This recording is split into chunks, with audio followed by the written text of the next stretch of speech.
This planet has a nice set of rings, but that's not why I'm here. This is. I've seen streaks on a planet before, but not like this.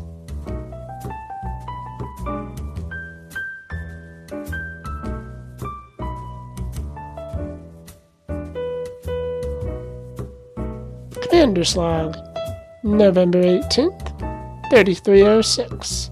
Expedition Day 8. Commander John Pookie 84, reporting. If anyone thinks I was cruel to Heidi, let me explain. While Heidi was really helpful in finding that mystery signal, I can't and won't patch her into the sensor feed again. Heidi's sole purpose in life is data interpretation.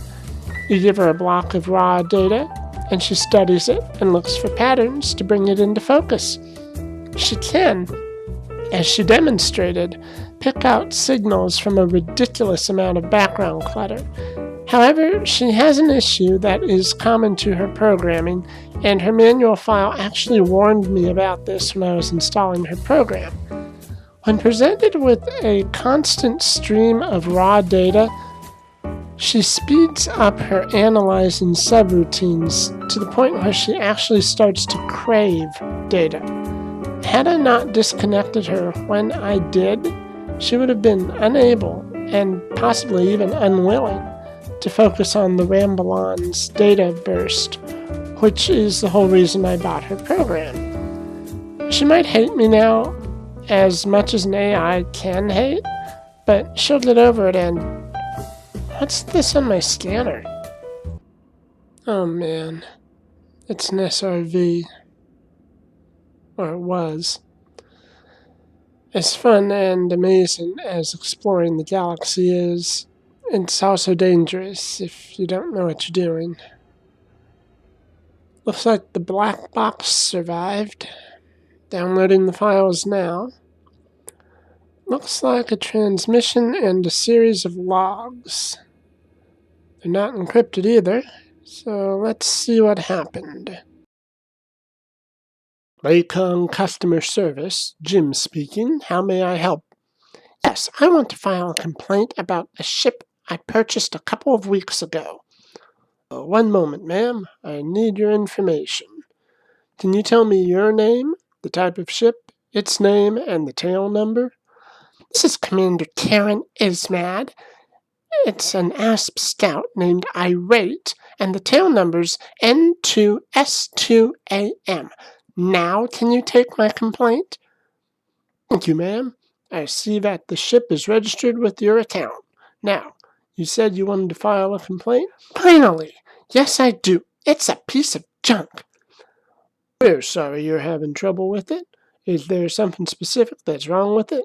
The brochure I saw for it said it's a great exploration ship, that it can get close to 60 light-year jump range, and that it's very popular with commanders everywhere.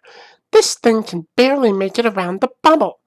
This is false advertising, and I want a refund. Ma'am, are you sure it wasn't an ad for the ASP Explorer that you saw? I'm asking because your description of what you read sounds very much like the ASP Explorer's brochure, not the ASP Scout's. Are you calling me stupid? No, ma'am. I want to speak to a manager. Ma'am, I am a manager. Then let me speak to your manager. Also, I'm recording this call. Off. I feel sorry for the Lakon guys who had to deal with her. Alright, let's look at these logs. Karen's log, May 24th, 3305. Those idiots at Lakon, do they know who I am? Just because I tried to Karen-engineer the frameshift drive, they say I voided the warranty, so they can't give me a refund or even take it back. Off. I left that planet as fast as possible. Listening to the logs was too grating, so I skimmed the text. Long story short, Commander Karen Ismad was unhappy at being stuck with her ASP scout, the irate and tried to care engineer her frameshift drive to give her a longer jump range. Much to her surprise, it worked. Sort of.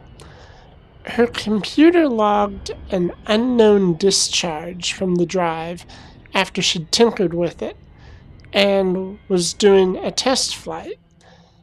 And she ended up 12,000 light years from the bubble, in orbit around this planet. The drive then burned out. She landed and tried to get materials in the hopes of fixing it, but it looks like her SRV canopy got compromised, and she had 5 minutes of life support on board. There was nothing she could do. Her last words were, "Darn you, Lacon." I should be sad at this, but to be completely fair, she brought this on herself. She tried to tinker with a frameshift drive, about which she had only basic operational knowledge of. And she even said that she didn't have a fuel scoop because she was just doing a 5 light year test jump. How she managed to get a pilot's license in the first place is going to be one of life's great mysteries. Speaking of which, it's time to get back to mine.